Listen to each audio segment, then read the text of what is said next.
Bonjour à tous, on se retrouve aujourd'hui pour une vidéo faite à l'arrache pour vous parler de la nouvelle application Tuniscope qui est sortie sur l'App Store, on va dire tunisien cette fois-ci. En fait, à mon sens, c'est la première application 100% tunisienne. On voit qu'elle se lance rapidement, j'ai même pas eu le temps de la présenter que l'application est lancée.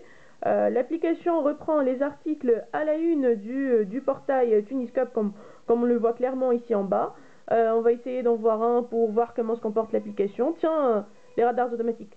Ça se lance très rapidement, il n'y a pas de problème pour ça.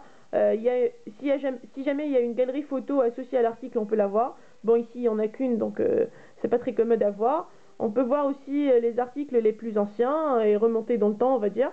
On va essayer de trouver un article avec plus de photos associées.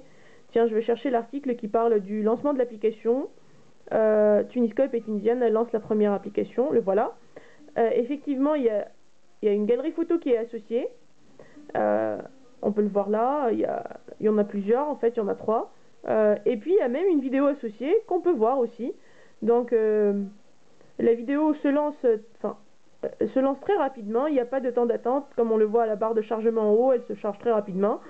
Elle est bien fluide et tout. Les vidéos, on les voit directement dans l'application, donc on ne sort pas de l'application pour les voir.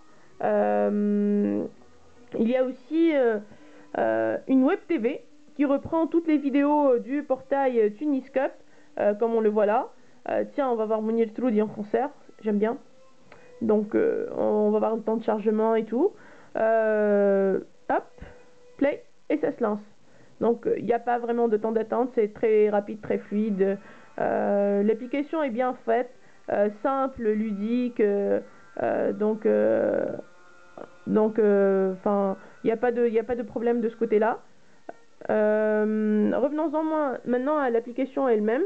Ce qui manque à l'application, à mon sens, c'est les boutons de partage. En fait, j'aimerais bien voir en haut le partage comme dans l'application Le Monde par exemple, le partage par mail, Twitter, Facebook. Le tunisien est très très très Facebook, donc je pense que ça lui ferait plaisir. Et puis, ce que j'aimerais aussi qu'on reprenne dans l'application, c'est le guide culturel.